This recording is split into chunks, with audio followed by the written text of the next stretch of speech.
2016 may well go down in Norwich as the year of the roadworks.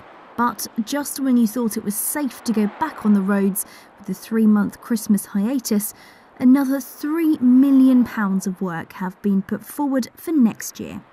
Councillor Bert Bremner says they have learned from their mistakes, and he's certain the work in 2017 will be less intrusive. We're trying to keep them as unobtrusive and not in your face as possible, because we're trying to hold them back.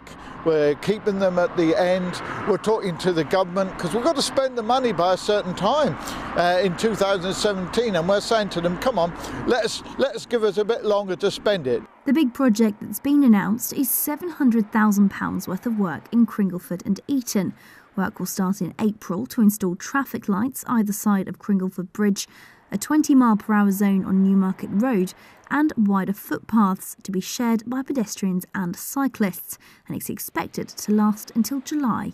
I don't really think that road needs it. You know, it's got a really wide path. We cycle all the time. The bridge as well, people know how to use the bridge. They don't really need traffic lights. Well, I'm quite happy for the roads to be safer for everybody, and I think pedestrians and cyclists should live together, and I'll be quite happy with what the plan is. They're just a waste of money. I think it's enough carnage down there as it is, and it's going to make more trouble than good. Also given the go-ahead was a £300,000 footpath improvement project on Newmarket Road, while consultations are now starting into projects on Marcross Lane, Angel Road and Waterloo Road, and perhaps most significantly on St Crispin's Road, where a crossing could be built from St George's Street to Botolph Street.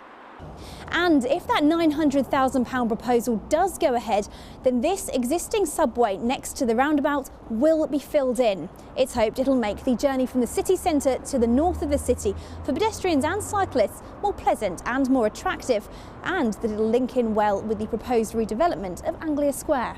The improvements that have taken place in the city from all the work that's been done before, we've got some really excellent responses from Laken. People actually are loving the stuff that runs all the way through on the Pink Pedalway, all the way through to Heartsease, and we're getting some really good responses, and so yeah, it's been really well worth it. These new schemes come on top of those already planned for next year, with work due to start again on All Saints Green when the Christmas break ends. It'll be a fresh chapter in the saga of Norwich's traffic changes, and it's one drivers are hoping won't be a bridge too far. Lauren Hewitt, Mustard TV, Norwich.